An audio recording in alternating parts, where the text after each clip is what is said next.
Welcome to the Unspoken Pitch Show, where we share stories of people closing deals.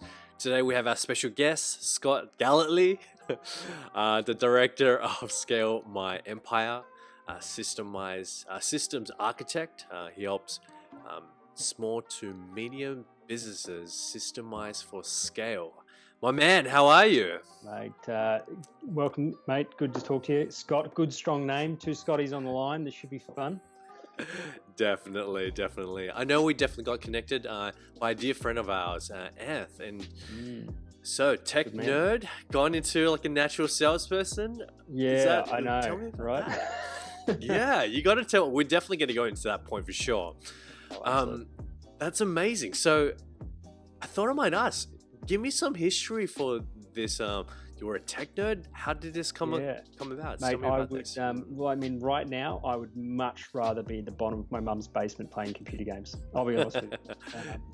Draining experience. No, look, I'm one of those kind of guys, like the company IT guy, that just has an affinity for computers and anything technological, right? My background was literally the IT support dude, where you would call me, I'd say, just restart your computer, plug it in, unplug it, plug it back in, it'd start working again. And then that was kind of my job, right? And I moved into sort of project management, and I found that I had this little niche as a good communicator of things a bit technical to the developers versus the vision and the sort of high level from the upper level. I was this kind of middleman and did really well on that kind of role in corporate. But man, corporate wears you down. And I mean, I remember I worked in government for a period there and burning taxpayers' dollars at a rate of knots, waiting for approvals on project plans and things like that. It just did my head in, Scott, really did. And I was always considered the bold, outrageous one. And I'm like, man, I just want to get stuff done. So I left that world to sort of start my own business, as many people in my generation did or are doing, Gotcha. And realised it's not about how good you are at delivering things, it's how good you are at selling. Interesting. Yeah. Tell me about this generation thing you were just mentioning. You briefly, when you say about this generation thing, expand on that. What do you mean by that? Oh, look, I think definitely men and women in their 30s, late 20s, this sort of, this kind of gap. I'm 36 and I went to start my own gig when I was 31, 32. Right. Something about our generation, we're kind of sick of being cogs in a wheel or cogs in a machine. It doesn't gel with us. I feel like we're a generation of people that have seen the old world transition into the new world. Facebook was like brand new, something that came out of me after high school. Mobile phones, I was one of the first people to bring a mobile phone to high school in like grade 11. We've been in this transitional period and we've seen both worlds, and we're fed up with the old world. We realise that we're the agents for change in the new world, but we're not complacent with the new world either. So I feel like, being in this transitionary period has bred so many entrepreneurial people out of my generation. So many digital marketing agencies, tech companies, cloud tech companies, and people in this space all around this age. Wow, fascinating. And so from the last gig that you actually did working in corporate, was it a government contract or what was it? No. And here's the ultimate reason why I left, Scott, right? So here I am. I'm working on this huge IT project for a large mining technology firm. We've been at it for 2 years. We're 3 months from go live, and the boss comes in and says, "Oh, Scott, can you go home? Can you just go home today? I'll call you tomorrow and I'll tell you what's going on, but I just need you to go home." I'm like, what? All right. Never heard from them ever again. Whole company got fired. Wow. Another company came in, bought them, basically fired everyone, closed the company down and sold all the assets. And I was just like, I'm done. What? That's like crazy. Done with this. I'm finished with corporate. I'm going to go out and start my own gig. Making websites, doing CRMs, talking about systems, anything that was kind of in that wheelhouse. I just cast my net, Scott. Jeez. And wait, before we get into that, tell us about that, right? Did you see it coming that, the company was kind of going down and everyone was getting fired? Well, the company was going up. That's the thing, Wow. right? And that's why the reason they got bought. They did get bought by a company that I later realised was really just a company that buys other companies and trades them. So if I was a smarter dude and really knew at the time, I probably would have seen the writing on the wall. And there was little conversations. You hear little things like the CFO goes, hey, Scotty, any chance we can go live 2 months earlier than what you planned? And I'm a project manager and I'll get my back up. No way, we've got to do this right, we've got to follow, And I realise in hindsight now that they were like, we need to get this thing delivered or it's never going to happen.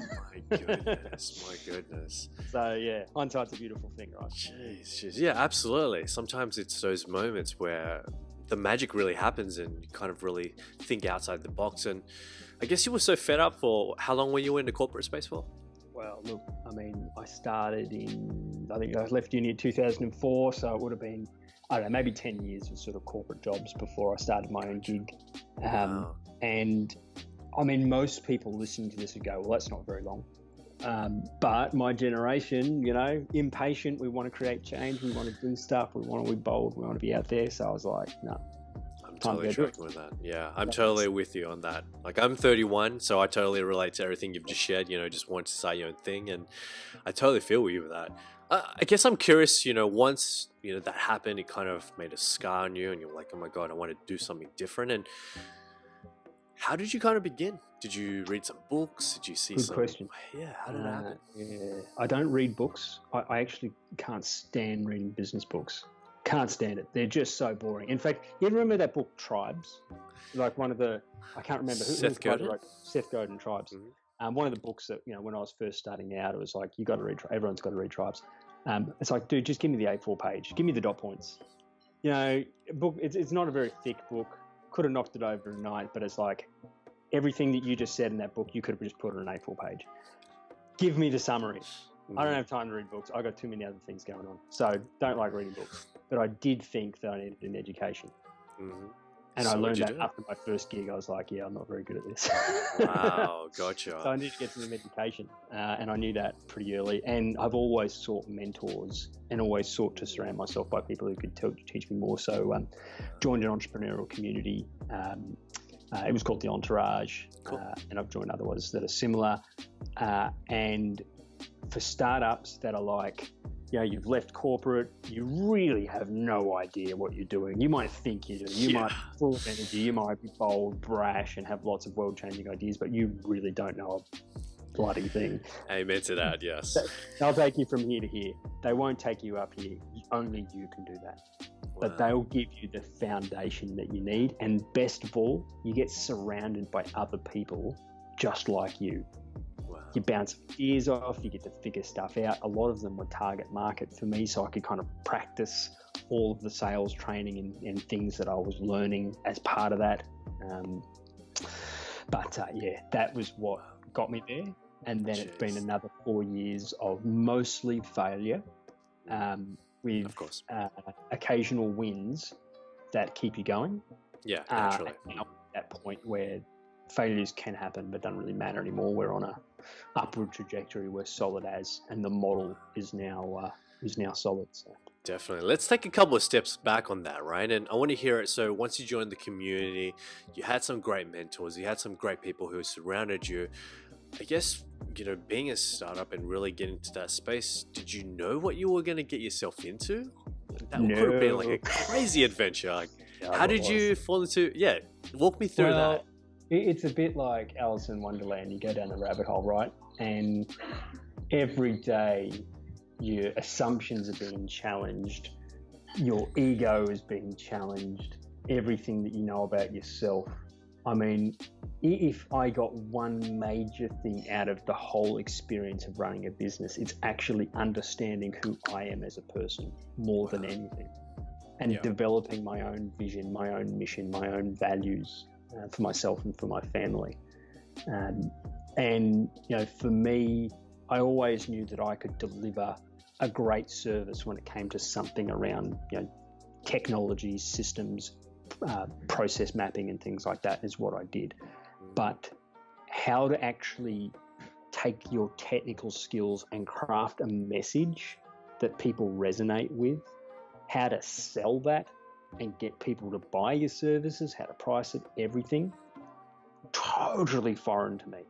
Yeah, wow. Totally foreign. I'm like a fish in water. I can map it. I can literally live on a video call, process map out a business and improve it on the fly while working out what digital platforms are going to support that, what roles and people need to be involved, and craft an implementation plan to completely digitally transform your business. But at the time, couldn't sell it for shit. But with that time, right? Like, tell me about that. Did you have any insight knowledge, or was it from the community that you kind of developed this knowledge around being able to analyze a business and put together a roadmap? Tell me about that. Look, the implementation side of it is something that I took from my corporate experience and skills and my own personal knowledge and genetic makeup, if you like, and that constantly improves. You improve your system for delivery. You take all the learnings from corporate or whatever and apply it to small businesses and whatever, and that improves. But the ability to sell, the ability to craft the right message, that stuff for me, I got education in it, but it was like trying to teach a toddler about space. I've got a 3-year-old and I might try to teach him, that space, and he's like, that's just black with little shiny things in it. Cannot understand it, right? So the only way I was able to do that was to double down on my own strengths and systemize sales and marketing, to turn it into my own language, to double down on my own strength and actually systemize that stuff. And that is what sort of set me from this sort of slow growth, lots of pain, to sharp rise. Does that make sense? Yeah, absolutely. I want to find out, when you were systemizing that. So you're telling me you're systemizing the way you were operating in order for success. Is that what I'm hearing? Yeah. Well, what I found is that I'm most comfortable when I'm process driven and when I'm using technology to guide how I deliver something. So my project management system is templates out how I deliver a project. It tells me what tasks to do in what order, and I constantly jig that and improve it as I deliver more projects. I thought about doing the same thing for sales. So I was given all of these techniques, how to do behavioral assessment based on a couple of questions and then adjust your language, how to position your product against somebody's sort of true why, what they're actually trying to achieve, how to ask for the next commitment for something. And there was all these skills, and to me it just seemed like a jigsaw puzzle that was like thrown on the ground. I'm like, I don't know how to put these things together. So I started turning it into a process. I said, well, what works? I need to get someone from here, they don't know about me, to here, they're willing to buy my product. The sales materials are telling me that these are the kind of mindset shifts they have to go through. I get you. Come out really poorly. So what do I need to take them on the journey? And I started sort of mapping out the steps. So I need to do this, I need to do that, I need to do this, and then I need to ask these questions, and that'll give me this. And if I ask those questions and they say this, then I should do that, and I should, and sort of work out all the different decisions that are involved. And I mapped this thing out into a process. Jeez. Wow. Right? This is beautiful. Go on. And what happened is I turned selling just into a set of steps where I would, start by seeking to understand what their true needs were, what their true why was, where they were going. I would then look to position my solution against that, ask them, try and get an emotional response by asking them how it would feel if we achieved the outcomes they wanted, and then a tie down, like an action that committed them to a next step. And I mapped this stuff out, had it on my wall, then thought, geez, why don't I just put this in my CRM, set it up as questions in my little CRM, someone would get on a call and I would just start going through them, and I started getting results. Wow. People started, Were you always because it's so fascinating. So what I'm hearing over here, so you went into this community and it taught you to go and obviously be able to sell correct? And from then onwards, you had no knowledge around the sales aspect. And what you did was you had to do a lot of study, well, gathering of information and kind of map it just for yourself so you can have some mental clarity on what to do, what steps to say, how to say it. Is that correct? Is that exactly right? Wow. I started forming like checklists and just having them ready. So when someone got on a call, I go, all right, this is the situation. What do I need to do? And I'd follow my process. Jeez. And what ended up is I actually ended up getting a higher conversion rate than the, quote unquote natural salespeople who would just sort of talk. Maybe they had the gift of gab, so to speak, but they'd often waffle on a bit. I would actually get to the heart of what it is that they wanted to achieve. What change did they need to create or want to create in themselves or in their business to achieve their goals? And then position my solution to that. Absolutely. And it meant that I had a super high conversion rate. And, I know when I was getting into this whole journey of sales as well, I didn't really map it out as much as probably what you did, because it was interesting. I've learned from quite a lot of different people, but it was like when you get into the real world, it was just such a different space, right? Mm-hmm. And I guess I'm curious to find out, being someone who's very systematic, how far did you go? Did you just kind of plan for every single scenario? Did it not work as well? Because did you over prepare to a point where you were just information overloaded? Tell me about that. Yeah, I think I went so far down the rabbit hole that it became too rigid, and then went back up and sort of realized that you can't plan for every scenario. And if you try to, you'll end up, and what would happen is a scenario that I wasn't prepared for would come up and I'd be like, I'll call you back, hang up. Wow. So I think it's a journey. And I see this not just in systemizing sales, which we help a lot of people do, but systemize even their project delivery and everything else, in that the natural urge is, once you start systemizing, is to like get down to the nth degree, click this button at this time, say exactly this at this time, where I've realized that what you want is more of a framework. That's right. More of a set of key phases or stages you're going to go through, information that you need to know, but you've got to provide some skill training, and experience is the main thing that has to complement the system. Absolutely. And I thought I might definitely go back a little bit, right? You mapped this whole thing out, and of course there were moments where you didn't really know, you didn't really factor that in. Did you have a lot of leads or kind of numbers to be able to close and go through this whole process to get real life kind of, does this work or not, type of thing? Yeah, good question. Because this improvement requires data. Right? Yeah, absolutely. You can keep continuously improving what you're doing, but you've got to have data. You've got to process things. And the one thing that I recommend for anyone who's on a similar journey is get yourself a CRM, a customer relationship management system, so you're capturing this data. Mm-hmm. And that's what I did. Is I worked out the process, then I used my software to tick this, or they said that, or they captured this piece, and then I could go back through the data and see what people were saying and where I lost deals, why did I lose them. But that still requires volume. And lead gen is the other thing I wasn't too crash hot at, but being part of that entrepreneurial group meant that I was surrounded by potential leads, and I got a chance to really drive this and improve it in a kind of a safe environment, if you like. Gotcha. So you took the real life experience, real life events and people, and being able to, I guess I'm curious about this, like, how did you do it? Because you mapped this out. Did you kind of memorize it? So then when you were, let's just say if it was over a coffee, how did you go about that? Did you memorize it like back to front? That's why you were able to go. Preparation is key, Scott. I mean, ultimately you do. Right? Ultimately, like Bruce Lee says, once you've reached a certain point, you become formless, right? But in order to become formless, you have to have form.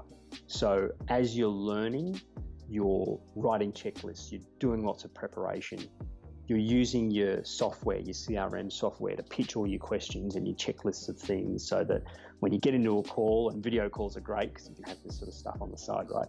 You can be ticking things off and typing it. I used to write lots of lists I'd go into a meeting and just have my question list on paper ready to go. Even if I didn't present an agenda, I would do lots of preparation. Wow. But as you get more experience, and now a few years in, I can now sit down with someone and I just kind of know what questions to ask, and I know how to take a punch, deflect it, move, change, and so forth. So fascinating. I've become formless through experience. Absolutely. And when it came down to that, right, like, you obviously had these questions. What would you kind of advise others, in going through that process? Obviously you mapped this whole thing out, and I guess when it was a kind of a point when you realized, all right, now I have kind of enough information for me to go out into the field to be able to do this. What kind of advice would you give others? Yeah. The first thing is you have to, before you're ready, start. You need to just get out there and accept failure. Accept failure. Failure is the best teacher. You look through all human history from, and all animals, crawling out of the trees at the wrong time of day. Failure is a great teacher, right? And it always has been. And in failure, you're collecting data and you're collecting experience, which helps you improve it for the next time.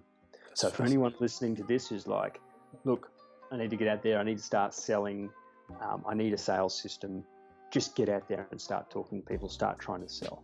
Wow. So that's the first thing.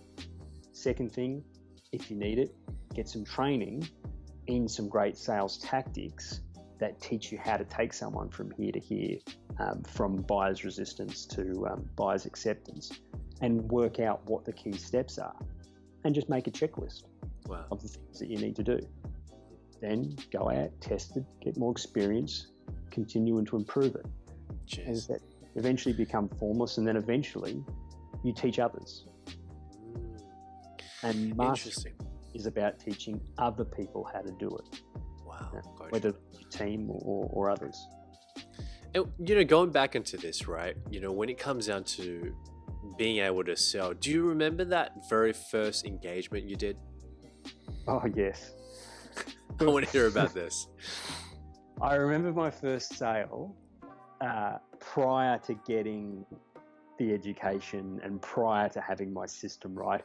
I think it was like a tiny sale that I would have spent twice as long on the sales effort than on the actual delivery effort. Like, you're talking 4 or 5 coffees, phone calls, discussions to just sell like $100 worth of work. Jeez. So, and my second sale, exactly the same. I remember I'd jump on a call because I just didn't know how to take someone to the next stage of the buyer's journey, the stuff that I understand now. So you just keep having calls. What do you think happened?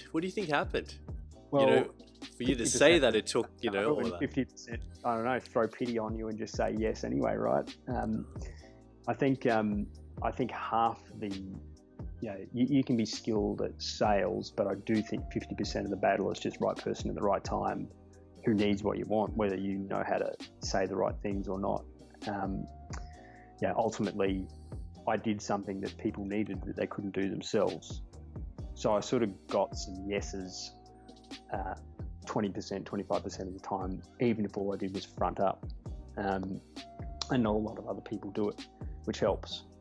So again, those exercises of either failing to close sales or just taking forever to close the sale gave me the knowledge and the experience to continue to build and improve it. I remember what I would call my graduation into good sales is I cut my sales process from 12 hours to 4 hours. Wow. Total effort to close a deal. What's the sales process, out of curiosity? What does that look like for you from start to finish? Like, you said from 12 hours to 4 hours. That's still a long time. Yeah, well, it's probably quite a bit less now. The very first thing that I do in my sales process is a super quick qualification. What I did find through all of that is that I'd be having 4 hours, 6 hours of discussion with it, and then realize they're actually not target client. They're actually not a good fit. They probably don't have the budget. It's a business that I'm not particularly well experienced at. They don't have the drive to do it, whatever it is. I worked out what things make a good ideal client, build a checklist. It's my qualification criteria. If you connect with me, we have a 15-minute call, right? Super short, ask some key questions, make it conversational, and then I'll say, look, yeah, I can definitely help you, and this is how I can help, or he's a partner or someone else who I can direct you to. First part of my sales process is about trying to say no to people. So when you were talking about the whole sales process, you're talking about like the time of when you first meet that person, the amount of time that you've spoken. Yeah, gotcha. Yep. The effort. Okay. Every single day, gotcha. Which multiply that by your hourly rate, right? That is the cost of sale. So 12 hours at, let's say $100 an hour is $1,200. 4 hours is $400, right? That's margin off your project value. Interesting. Multiplied by or divided by your conversion rate, which gives you a total cost of sale on average. Wow. If I'm only converting, say 20% of the time, I'm actually doing $5,000 in effort before I make a sale. Now work out if your projects are profitable. Probably not. Wow. So it's all in the numbers, right? Absolutely. So I started qualifying, and it's like as fast as possible, get people, say no to people, say no to as many people as you can. Then if they've qualified, it's like, well, then I will invest money in this relationship, which is my time, right? And I would aim to deeply understand their need, what they're trying to achieve in business, like revenue goals, profit goals, whatever, team, what is the true why? What are the challenges to that why? Why, what do they need to change to get to that goal? How can my solution help, right? And actually pitch that against that, and then what outcomes will it achieve, which is often, you get the goals. How will that make you feel? I'd feel amazing. Great. When do you want to get started? Interesting. I like that. Yeah, well done on that. That's definitely brilliant. And I'm curious, you walking the whole process, something I was really thinking about was, how did you know who to work with? Was it just through trial and error that you discovered that, okay, I wanted to work specifically with this target audience? Like, walk me through how you went through that journey and how you went through that. Yeah. I think it was about 2 years, maybe 2.5 years ago. Let's say 2 years ago. I just had this sudden sense of total exhaustion. Exhaustion? Yeah, that's right. That's the right word. Yes. And it was after, I think I signed a client in another industry that I'd never worked in before. And I thought, far out, I've got to learn another type of business model. I've got to train my team in a new type of business. We've got to learn to do something totally bespoke that's never been done before for another type of industry. It's nearly impossible to systemize. It's draining. It's actually not cost effective because you're in discovery and you can never really quote on that effectively. And I thought, that's got to stop. I can't help everyone. And when I think of sales, I don't even call it sales. I just call it helping. And I can't help everyone. I can't effectively sell to every industry. I certainly can't effectively deliver to every type of founder and client out there. So we started to narrow our focus and narrow and just say no and no. And just the more no's I said, the more yeses I got. But you must have had like a good identification as to who that. When you said no to a lot of people, but you must have kind of figured it out, like, something fishy about this person. Like, yeah, okay, gotcha. What you would figure out, there's two things you figured out. You would work out what industries were most profitable, and we figured out that consulting or professional services firms were the most profitable industry for us. So marketing, engineering, IT, consulting.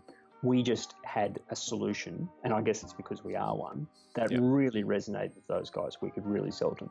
The second is that a really particularly narrow part of the business journey, from about when they hit about 15, 20 people to the 50-person organization, that window, that's the window you need to systemize your business most critically. And they're the guys that would just say yes, just say yes, just say yes.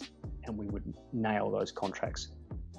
Low cost of sale, sensational result for the client, could charge more because they had cash, ideal client. Wow.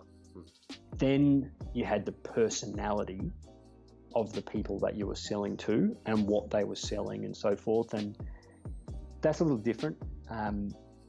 I said earlier in my journey, I learned a lot about myself and my vision, my own vision, mission, and values. And as you learn more about yourself, you learn who you actually want to help, why you want to help them. I know a lot of businesses have a no dickhead policy, and we're very much the same. And I look for likewise qualifying traits in people that sort of dictate whether or not they're really here to make a good impression on the human race or just skin it for what it's worth. And I try to work with the former. Sometimes you don't find out till a bit later, but some of those qualifying questions that I do at the start are based on, making sure we work only with the right people.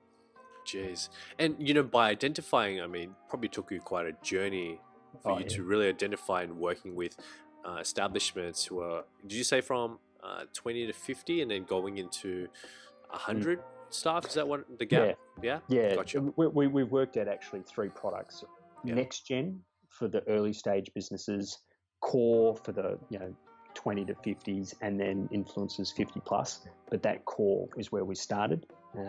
And those businesses are in the most pain, need our service. We've got a product that just resonates and really works for them, and they've got money to spend. The 20 to 50, right, is what I mean? Yeah, 20 to 50. Gotcha. Yeah, so sweet spot. Is the small to medium business, medium-sized businesses. They're going through a transition, Scott. They're like the leap. Most people get to 20. 98% of the 2 million businesses in Australia are less than 20 people. Only 2% of businesses get past the 20-person range. And it mostly comes down to the fact that they're not systemized. They can't empower other people to deliver for them consistently, beautifully, and profitably. Interesting. I like that. So I do nothing but solve that problem. And when it came down to that, you must have taken a journey for you to then identify that. And when was it you're always someone who systemized in being able to look at your data over and over again? Is that how you kind of reached to discovering that sweet spot? Yeah, because we captured that data in our system, right? We looked at, what is the average client value in different segments of the market? What industries are they in? Where are we generating the most profit? And then we aligned that with information from like Australian Bureau of Statistics, other advisory firms that were helping businesses grow and had their own idea of what different needs were. And we just sort of aligned the dots. We looked at, where are we making money? Where do these statistical firms and other advisory firms say that systems are most valuable? And like that was the slot, 20 to 50, bang, help these guys and you will be successful. Fascinating. And did someone help you analyze that, or did you kind of realize? I'm curious to. Gotcha. You, as I said, you've got to be capturing the data in your CRM to begin with. You've got to be looking at that regularly and analysing the results. I was lucky enough to meet some great advisors who were helping companies grow and had some of their own data that I could cross-check. I didn't go searching them. I just happened to find them. It's a combination of me looking at my data and just meeting the right people to find that.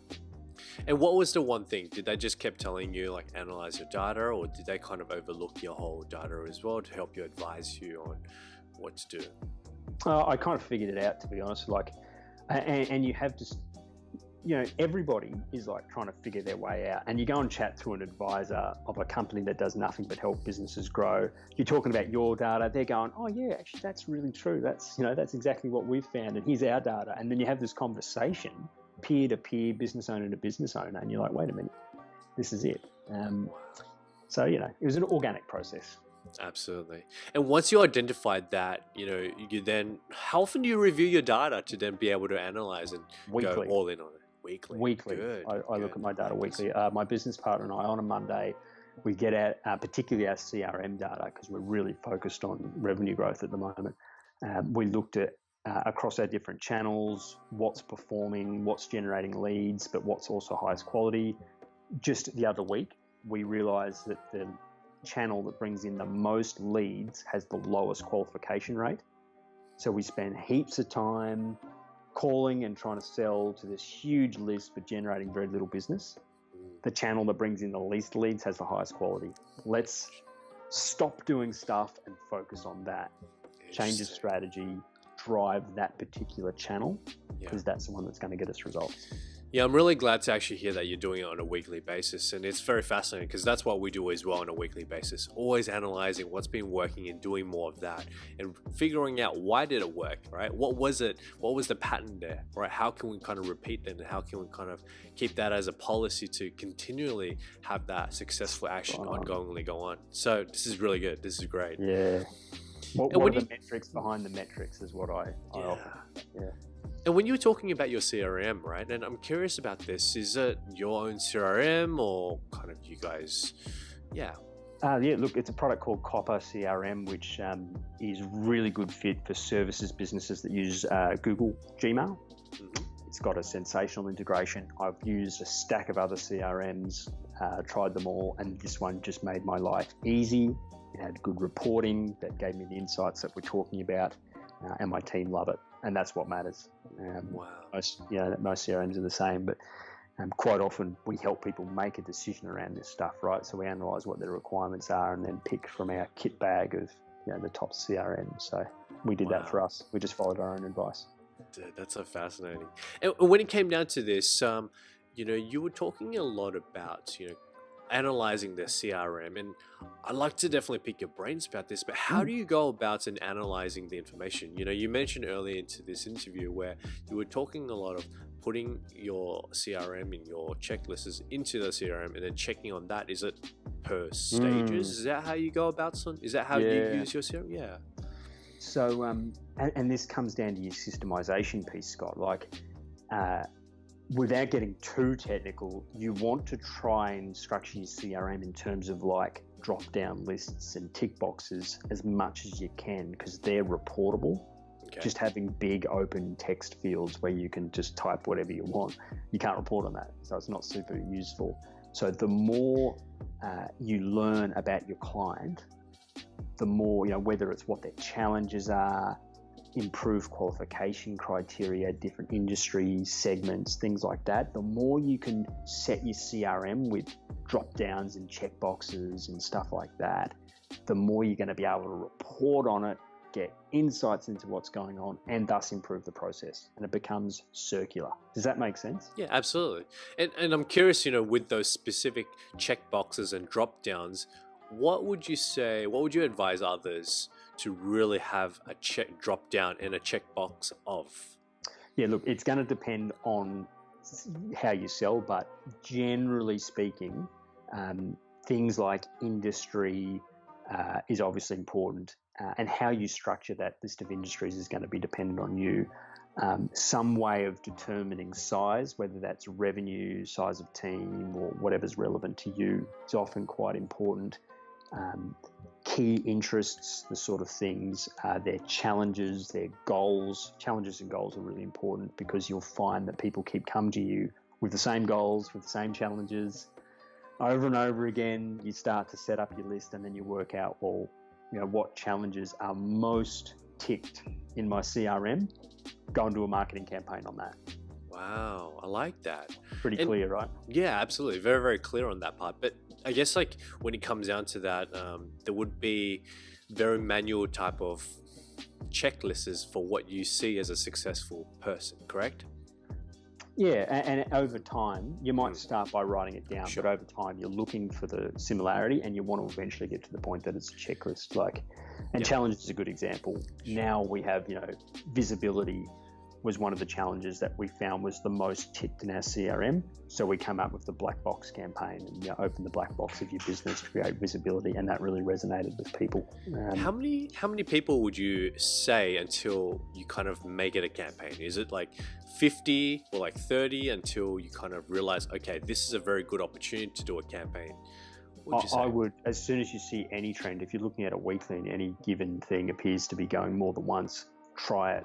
I mean, you don't need to go spend $20 million on a campaign and whatever. A campaign can just be regular posts on LinkedIn. to see if they get comments, trial it, test it, then go, well, this is working, let's go and do some ads for it, whatever. I don't think you need to worry too much about sample size, although they do say a good sample size is about 30. I think as soon as you start seeing a trend. And trend for you would be probably more than 3. Is that what I'm hearing? 4? Yeah, 5? There doesn't need to be many. We don't need like 50 million clients a month, right? So if 10 people tell me visibility is their biggest challenge, I'm like, yeah, that's a challenge. We should be marketing on that. And you also add that kind of note in your CRM as well? Yeah, just tick it off. That's what they want. Visibility, then I can report on it. Scope creep's another big one. So we came up with the leaky bucket campaign. Yeah, I saw that. This is the leaky bucket. That was the latest one we noticed, because we're doing a lot of project delivery systems, and people were talking a lot about how there was just stacks of money coming in but no cash in the bank at the end of the month. Why is this happening? You got a leaky bucket, right? Because your scope creep on your projects is absorbing all your margin. Interesting. And how did you come up with a leaky bucket? Was it just something you tested out and you're like, do you have a leaky bucket? Is that kind of all props to my business partner Paul. He came up with leaky bucket. I cannot come up with smart marketing terms to save my life. I am not a good copywriter. Terrible at it. I pay people to do copywriting for me now because I just am rubbish at it. So he came up with the idea, and that's the creative side, right? That systems can never, you can't systemize creativity. You can only put in the structure in place to enable people to be as creative as they can. Understood. And when it came down to this, what's been your proudest moment? I mean, now having identified obviously these 3 type of industries, right? And knowing who your target audience would be, which is the 20 to 50 is your sweet spot. Where do you guys generally get all your leads right now? It's a mix. So we've got LinkedIn, which is our thought leadership channel. And as a channel, it's LinkedIn content, but also podcasts, events, speaking, anything that gets our message out there. Thought leadership channel, we'll call it organic. I get practically no leads from digital marketing campaigns, just not something we've cracked. I don't know if it's not sexy enough or whatever, but gets very little. A lot of our leads come in from software companies, particularly US, UK software companies want to sell to Australia, pain in the ass with the time zone, so they actually engage us to sell for them on their behalf. And that's, they deliver a great channel in of leads. So, and then the final is actually authorities.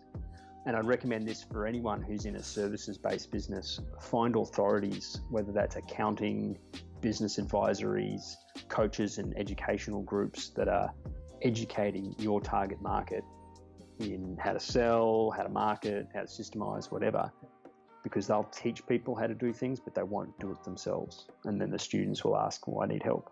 They can say, here's Scotty, whatever. Wow. Parachute you in. So yeah, that's really good advice on that one. Yeah. What's been your proudest deal, I would say? Oh, I think without dropping names, we've got one of the largest radio networks in Australia that have bought CRM technology from us. And we've also got some radio media and some significant engineering firms. And I think pride, I wouldn't say I'm a prideful guy, but when the system that I've crafted works, it does feel pretty good. Yeah. It does, when you go through those steps I mentioned before and it ends in a sale and a cracking deal, and it's like, yep. The more I've been able to help people, craft systems that enable them to grow, the better. And are you going into teaching now? Do you do a lot of teaching in terms of the sales aspect? Yeah, we're starting to get into that sort of realm. I just help people systemize and turn whatever it is into a system, and sales is part of that. And sales, project delivery, all of that's part of what we're helping teach people to do, teaching them to systemize. Wow, gotcha. And going back into this whole radio client, how did you score it, out of curiosity? It came in from one of those software channels, And again, the process of, we were against some competitors that by rights we should have lost to. Again, won't name names, but they are significant software platforms that should have kicked our butt, right? And in fact, dropped their pricing so low, unimaginably low, that I thought, we're cooked. There's no way we can win this. But I think being able to really understand what they were trying to achieve and the real pain point they were experiencing, which at that time was no one uses it. The CRM we've got, salespeople hate entering data. We're not getting any reports or metrics. And just positioning against that, how can we help them solve that problem with this technology? That is what sort of led to the sale.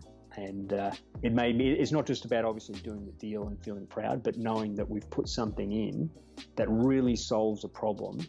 12 months later, reassessed, and they've done millions of dollars more because they've got this thing in place. That feels pretty good.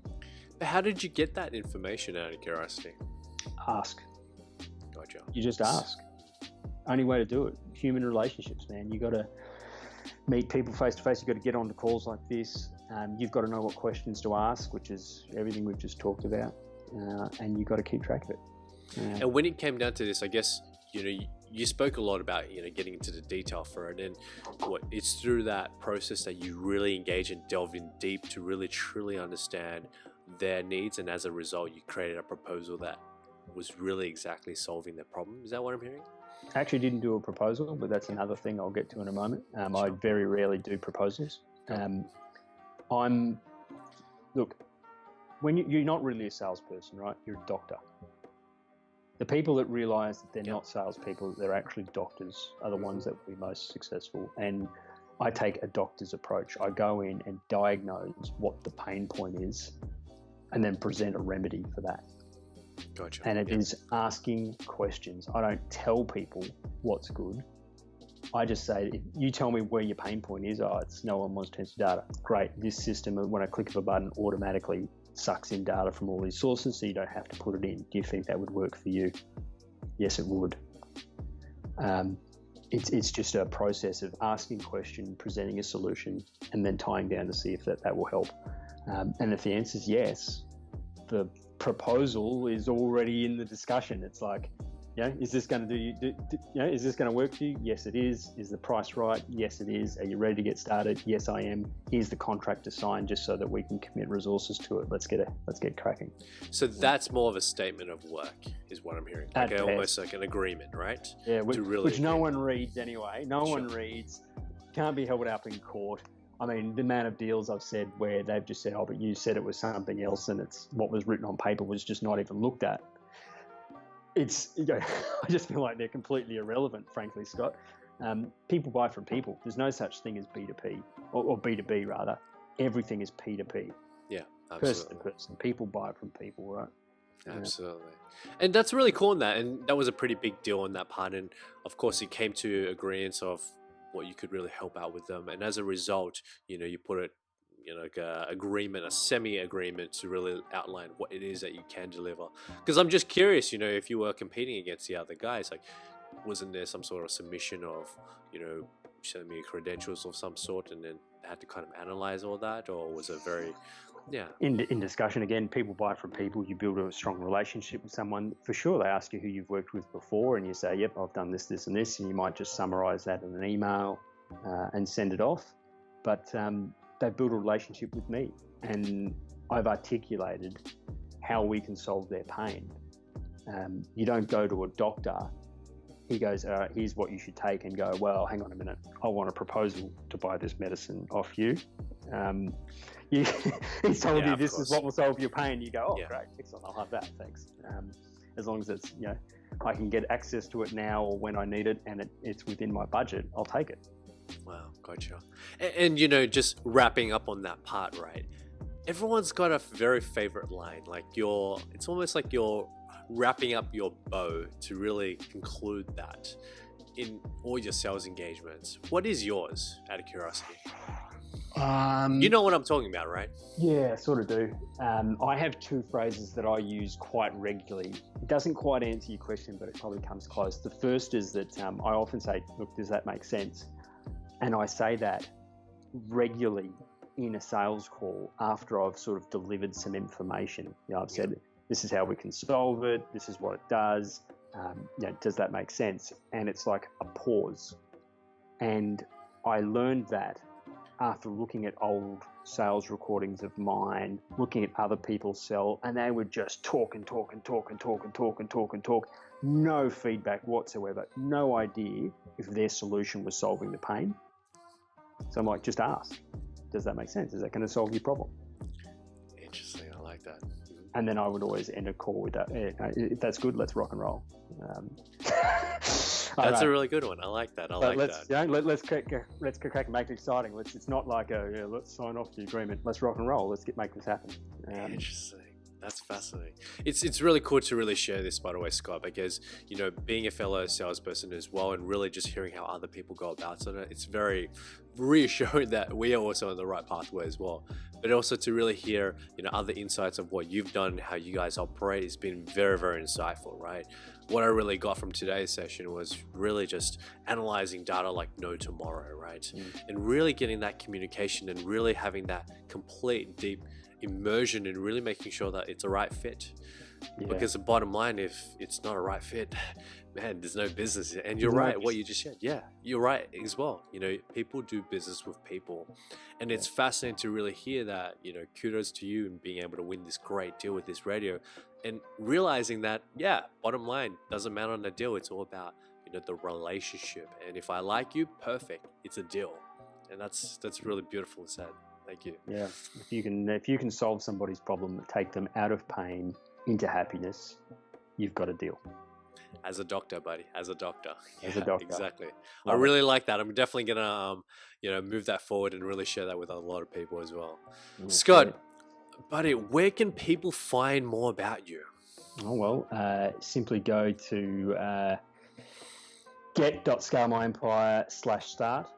Or find me on LinkedIn, linkedin.com/Scott Gellatly, and connect with me. We put on plenty of content there to basically help people, make smart decisions around systems and grow their business. So we'd love to connect with you and share my knowledge with anyone who's listening to this. Perfect. Buddy, great to hear from you, man. Speak soon. Cheers, mate. Bye, buddy. Bye. Bye.